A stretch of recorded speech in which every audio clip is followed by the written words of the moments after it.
2. 고구려 연구재단 설립과 다른 연구기관의 배제. 1. 고구리 연구센터 설립준비위원회. 글쓴이가 처음으로 동북공정에 대응하기 위해 정부 측 모임에 참석한 것은 1월 12일이다. 때 2004년 1월 12일 15시. 곳 정부 중앙정사 교육인적자원부 대회의실. 글쓴이는 이날 10년간 현장을 답사하고 고구리 연구회를 운영하면서 얻은 경험을 바탕으로 동북공정에 대응할 한국 측 전략에 대해서 의견을 발표하였다. 글쓴이는 이 모임에 참석한 뒤 1월 30일 홍 사단이 주최한 강연회에서 나름대로 방안을 제시하였고, 이어서 2004년 2월 4일 설립준비위원회에서 고구리 연구센터에 대한 고구리 연구회의 견해를 제출하였다. 이 견해는 앞으로 진행될 고구려 연구재단의 설립과 동북아 역사재단의 설립과 관계되어 왜 역사전쟁 도중 단체가 바뀌어야 했는가라는 의문에 대한 대답이 되므로 길지만 모두 싣기로 한다. 고구리 연구센터 설립에 대한 사고구리 연구회의 견해. 1. 동북공정은 고구리사만 연구하는 프로젝트가 아니다. 그러므로 새로 설립되는 연구센터는 고구리만 연구하는 단체가 되어서는 안 된다. 고구리 문제를 소홀히 해서는 안 되지만 동북공정에는 고조선, 부여, 발해, 만주족을 포함한 청나라의 문제, 간도 문제를 포함한 한중 국경 문제, 러시아와의 국경 문제 같은 광범위한 주제를 포괄하고 있다는 사실을 주목해야 한다. 2. 새로 설립되는 재단은 동북공정을 상대로 하는 작은 재단이어서는 안 된다. 동북공정은 2002년 2월부터 2007년 5년간 한시적으로 운영하는 프로젝트로 이미 2년이 지났다. 앞으로 3년밖에 지속하지 않을 동북공정을 상대로 거국적인 재단을 설립한다는 것은 논리에 맞지 않는다. 우리가 목표로 해야 하는 것은 한시적 프로젝트를 방어하는 연구센터 건립이 아니라 중화인민공화국이 장기적으로 수립하고 있는 중화주의에 대항하기 위한 적극적인 연구센터여야 한다. 그러기 위해서는 100억이나 200억 정도의 소규모 재단으로는 뒤쫓아갈 수가 없다. 그러므로 고구리 왜곡에 대한 국민적 대응이라는 새로운 에너지를 바탕으로 장기적이고 거국적인 역사연구센터를 발족해야 한다. 예를 들면 대만의 중앙연구원이나 중화인민공화국의 사회과학원과 맞먹는 연구기구가 설립되어야 한다. 3. 동북아 고대사 전체를 다루는 종합적인 연구가 진행되어야 한다. 그러기 위해서는 재단의 이름을 고구리 연구센터나 고구려 연구재단처럼 고구리에 한정하지 말고 동북아 고대사 연구재단이나 동북아 고대사 연구센터가 바람직하다고 본다. 아울러 동북아 고대사 연구재단에는 고구리 연구소, 발해 연구소, 고조선 부여 연구소, 한족 연구소, 북방 연구소 같은 전문 연구소를 설치하여 종합적으로 운영하여야 할 것이다. 중화인민공화국이 우리 역사를 철저하게 분해하여 연구하고 있으므로 우리가 그러한 연구에 소극적으로 방어만 해서는 결코 해결될 수 없다. 우리도 중화인민공화국과 그 주변의 역사를 철저하게 연구하여 우리 눈으로 중화인민공화국을 포함한 동북아시아사를 다시 쓰지 않으면 앞으로 더욱 팽창하게 될 중화사상을 벗어날 수 없다. 그러므로 한국 고대사를 연구하는 학자는 물론 한족사, 몽골 시베리아 중앙아시아를 포함한 북방사를 연구하는 학자들도 모두 참여하는 대단위 연구센터이어야만 한다. 예산 관계로 모든 방면에 대한 전문가를 채용할 수 없을 때는 개방형 연구체제를 도입해 프로젝트에 따라 각 대학이나 연구기관이 파견 근무를 하는 형태도 바람직할 것이다. 4. 새로운 재단은 이미 있는 하드웨어를 활용해야 한다. 보도에 따르면 총리실에서 100억 원을 들여 고구리 연구센터를 건립한다고 하였다. 그러나 100억 원이란 금액은 기본적으로 꼭 필요한 하드웨어를 조성하는 데도 턱없이 부족한 금액이다. 그러므로 시세에 따른 단발성 공약으로 그칠 가능성이 크다. 옛날부터 해오던 연구비 분배 기관이 되어 몇몇 학자들에게 연구비를 지급하여 그 결과를 발표하는 수준의 기관이 되어서는 안 된다. 그런 면에서 이미 있는 기관을 새롭게 재편해서 그 기관에 집중적이고 지속해서 예산을 투입하는 것이 최선이다. 다시 말해서 이미 존재한 하드웨어를 활용하고 100억 원은 바로 소프트웨어를 개발하는 데 쓰자는 것이다. 그래야 현실적으로 이른 시간 안에 깊이 있는 연구 결과를 낼 수 있다. 5. 현존하는 기관으로 정신문화연구원이 최선의 대안이다. 정문연의 하드웨어를 활용하고 총리 산하의 독립재단으로 할 것인가, 정문연 산하의 새로운 연구센터를 만들 것인가 하는 것은 앞으로 토론의 대상이 된다. 그러나 어떤 형태로든 정문연을 활용해야 한다. 정신문화연구원의 설립 목적은 주체적 역사관과 건전한 가치관 정립에 있으며 1년에 100억 원이 넘는 예산을 쓰고 있다. 그런데 이런 기관에서 이런 사업을 해내지 못한다면 정문연은 존재 의의가 없는 것이다. 정신문화연구원은 자료 수집, 대학원 같은 기본적 하드웨어를 갖추고 있다.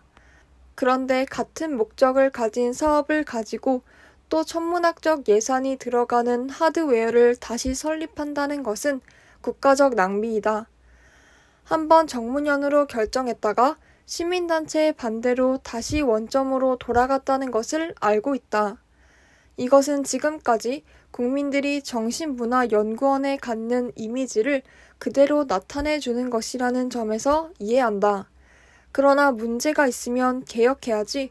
또 비슷한 기관을 만든다는 것은 국가 예산의 낭비이고 비효율적인 투자가 된다는 것도 함께 생각해 보아야 할 것이다. 2.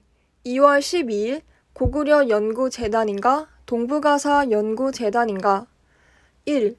공청회는 동북아사 연구재단, 그래도 고구려 연구재단 2월 4일 고려대 인촌기념관 대회의실에서 고구려사 연구재단 설립준비위원회가 열렸다.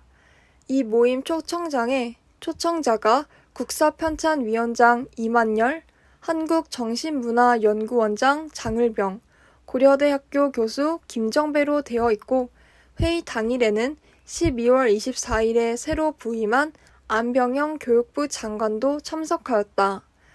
이 모임은 교육부 김만곤 교육과정 정책과장과 이충호 교육부 장학관도 참석했는데 김정배가 제안하여 고려대학교에서 열린 것이다. 이 자리에서 재단 설립 추진총회 소위원회를 구성하기로 하여 12명이 뽑혀 2월 6일 소위원회가 열렸다. 소위원회 위원 12명은 다음과 같다. 1. 역사학계 여호규, 이문기, 최강식 2. 유관 분야 서길수, 안휘준, 이용조 3. 시민단체 박원철, 안병우 4. 사회원로 김성훈, 도영심, 오재희 5. 정부대표 이수일 회의에서 가장 크게 문제가 되는 것은 새로운 단체의 명칭, 범위, 성격이었다. 그러나 이미 정관 초안에 이 법인은 고구려사, 상고사 등을 포함한 한국사회로 시작하고 교육부 장관이 고구려 쪽에 초점을 맞추어 달라고 했다는 식으로 회의가 일방적으로 진행되었다. 글쓴이가 새로운 예산을 하드웨어에 많이 쓰는 것보다 이미 운행되고 있는 기관에 설립되면 새로운 예산은 모두 소프트웨어에 쓸 수 있다며 정문연을 다시 언급하였다. 그랬더니 고대사 측에서 이야기했다. 정문연에 누가 있는데요? 고구리사 전공자가 없다는 것이다. 앞에서 보았지만 이미 연구소도 있고 1년에 100억 예산을 쓰며 도서관 등도 이미 갖추어 있으니 새로운 예산으로 연구원들을 얼마든지 새로 늘릴 수 있는데 정문현은 무조건 부정적으로 보았다. 2월 12일 고구려 연구재단 설립 추진을 위한 공청회가 프레스센터에서 열렸다. 개회사 김정배, 발표 여호규, 토론 이문기, 박원철, 서길수, 안병우, 발표자 여호규의 설립 취지문은 결연했다. 중국의 고구려사 왜곡을 방치한다면 한국사의 근본 체계가 흔들리고 민족 정체성마저 상실할 위험이 높다.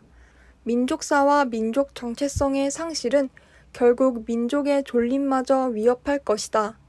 더욱이 중국의 고구려사 왜곡은 단순한 학문적 동기가 아니라 중국 조선족의 동요와 한반도의 정세 변화에 대비하고 나아가 우리 민족의 미래를 가로막을 수도 있는 중대한 사안인 것이다. 그렇지만 우리 학계는 체계적으로 수집하는 연구기관조차 없는 열악한 형편이다. 이에 2003년 12월 9일 한국고대사학회를 비롯한 한국사 관련 17개 학회가 중국의 고구려사 왜곡 대책 학술 발표회를 개최해 공동 성명서를 발표하면서 교육인적자원부는 고구려사를 비롯한 고대 동북아시아 역사를 체계적으로 연구할 연구센터 설립을 적극적으로 추진하라고 요구했던 것이다. 동북공정이 민족의 존립을 위협하고 민족의 미래를 가로막는 중대한 사안이라는 것과 이를 막기 위해 한국고대사학회를 비롯한 17개 학회가 공동으로 대처한다는 것이다. 글쓴이가 이 부분을 미리 강조한 것은 그런 중대 사안이 지금 어떻게 되었고 이때 결연하게 나선 학자들과 학회들은 고구려 연구재단을 만들어 지금 동북공정은 어떻게 되었으며 그들은 지금 어디서 무엇을 하는가 하고 묻고 싶기 때문이다. 뒤에서 왜 2년 만에 고구려 연구재단은 사라지고 2009년에 중화인민공화국이 동북공정의 성공을 선포한 사실조차 모르고 있는 현실을 밝히면서 그들의 행동을 천천히 돌아보기 위해서다. 공청회의 내용은 신문 기사를 통해서 보기로 한다. 여호규가 발제를 맡아 조직 체계를 행정지원부, 연구기획부, 연구정보부를 두고 연구기획부 아래 6개의 연구팀을 두었다. 1. 고구려 역사연구팀 2. 고구려 문화연구팀 3. 상고사연구팀 4. 발해사연구팀 5. 한중관계사연구팀 6. 민족문제연구팀 시민단체와 외부 학자들은 동북아 연구재단 같은 포괄적인 명칭을 요구했다. 고대사 연구학자들은 고구려 연구재단이란 명칭을 고집했다. 토론자인 박원철 고구려 역사 지키기 범민족 시민연대 대표와 서길수 서경대 교수, 안병우 한신대 교수는 동북아 연구재단, 동아시아 역사연구재단 같은 포괄적인 명칭을 주장했다. 참석자 대부분이라고 할 정도로 고구려 연구재단을 반대하는데도 고대사 연구자들은 끝까지 기존안을 고수하였다. 고대사를 전공한 교수들은 고구려 연구재단을 강력하게 주장했다. 이문기 한국고대사 학회장은 국민적 열기가 높은 지금은 별 문제가 아니다라며 그러나 국민의 지속적인 관심과 지지를 유도하기 위해서는 고구려 연구재단으로 해야 한다라고 주장했다. 조법종 우석대 교수는 이름에 세종이 들어있다고 세종연구소가 세종대왕에 관한 연구만 하는가라며 고구려라는 이름은 상징적인 것이라고 반론을 폈다. 학계는 대체로 고구려안을 찬성하는 분위기였다. 그러나 12일 열린 공청회에서 방청객 가운데 발언을 한 사람의 80~90%는 동북아안을 찬성했다. 사실 고대사는 물론 근대사까지 아우르는 조직에 고구려라는 한 시대의 이름을 붙이는 것이 논리적으로 옳지 않았으나 고대사 연구자들은 집요하였다. 공청회가 끝난 뒤 10명이 참석한 소위원회에서도 사실은 명칭 문제 결론이 쉽게 나지 않았다. 그런데 어떻게 해서 고구려 연구재단으로 결론이 났는지 글쓴이는 잘 기억이 나지 않는다. 그런데 김정배 선생이 책에서 그 답을 기록해 주었다. 정부 입장에서는 고구려라는 말이 들어가지 않으면 정부의 지원 문제가 어려울 수 있다는 이야기를 듣게 되자 위원 한 사람 한 사람의 의견을 경청하며 견해를 좁혀갔다. 결국 고구려 연구재단이라는 이름이 태어났다. 새로운 재단 이름은 무조건 고구리라는 이름이 들어가야지, 그렇지 않으면 정부가 지원하지 않는다. 이것은 일반 상식으로는 이해가 가지 않지만 이미 교육부와 대책위원회는 이런 최후의 수단까지 준비한 것이다. 2. 공청회는 거쳐가는 요식행위에 불과하였다. 경향신문 기사에 보면 끝에 이런 내용도 있다.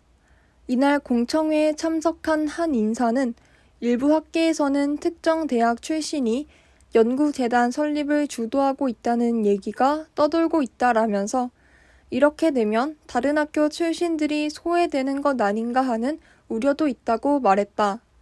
공청회 발언 중에는 정부 출연 연구기관이면서도 한국사 연구에서 제 역할을 하고 있지 못하는 한국정신문화연구원에 대한 비판이 수차례 제기됐다. 한 인사는 소수 고대사 연구가들이 연구재단의 헤게모니를 장악하려고 한다라면서 중국의 동북공정에 대한 본질을 왜곡하면서 왜 또다시 정신문화연구원 같은 단체를 만들고 있는지 모르겠다라고 말했다. 이런 기자의 언급은 나중에 대부분 사실로 드러났다. 2018년 김정배 선생이 쓴 회고담에서 그 내용이 고스란히 담겨 있다. 1. 최강식 교수, 여호규 교수, 임기환 교수, 송기호 교수, 공석구 교수, 조법종 교수, 박경철 교수, 전호태 교수, 한규철 교수 등이 중국의 고구려사 왜곡 대책위원회를 만들어 최강식 교수와 한규철 교수가 공동대표를 맡게 되었다. 2.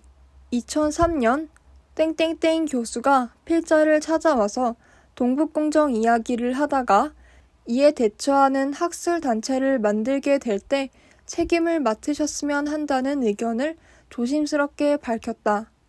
3. 2004년 1월 19일 안병영 교육부 총리가 필자에게 전화해서 논의가 많은 고구려 연구센터 건을 도와달라고 요청하였다. 4. 1월 27일 안 부총리와 조찬이 예정되어 있어 중앙청 국무위원 식당으로 갔다. 이 모임에는 장을병 한국정신문화연구원 원장, 그리고 이만열 국사편찬위원도 참석하였다. 안병영 부총리의 이야기는 다음 3가지로 요약할 수 있다.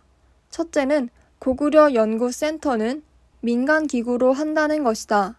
둘째, 이 기구를 한국정신문화연구원이나 국사편찬위원회에 두지 않는다는 것이고, 셋째, 필자를 지명하면서 책임을 맡아달라는 부탁이었다. 5. 2월 4일 2시에 고려대학교에서 고구려 연구센터 추진위원회 총회가 개최되었다. 안병영 부총리가 교육부의 관계자와 함께 참석하였다. 이성무 전 국사편찬위원장이 필자를 추천하였고 이응조 교수가 동의해서 만장일치로 추진위원장을 선임하였다. 6. 2월 12일 오후 2시에 재단 공청회가 한국언론재단 20층 국제회의장에서 개최되었다. 국가에서 세우려는 기관은 이미 고대사 연구자들이 접수하여 모든 준비를 마친 상태에서 공청회를 열었는데 그것을 모르는 근대사나 민족사 연구자들은 격하게 반대했다. 고대사 연구자들은 김정배의 정치력을 바탕으로 교육부를 뚫고 최강식, 여호규, 조법증 등이 실무를 맡아 이미 12월부터 완벽하게 준비하여 승리하였다. 이처럼 고구려 연구재단 설립을 주도했던 대책위원회에서는 국무총리가 발표한 고구려 연구를 위한 100억 지원에 대한 주도권 쟁탈전을 연상케 하는 작업을 거쳐 고구려 연구재단 이름을 채택했지만 다음과 같은 세 가지 부정적인 결과를 낳았다. 1. 이름을 고구려로 함으로 해서 중화인민공화국에서는 협상 대상을 고구리로 제한하고 나머지 고조선, 부여, 발해, 간도 문제, 백두산 문제는 상대적으로 편하게 침탈을 진행할 수 있게 했다. 2. 당시 국민이 동북공정은 고구리 역사 왜곡이라고 잘못 알고 있는 상황을 이용해 고구려 연구재단을 만듦으로 해서 결국은 국민이 동북공정의 숨겨진 뜻을 알 수 없게 만들었다. 동북공정이 어떤 것인지 국민에게 솔직히 알려야 했는데 그것을 포기한 것이다.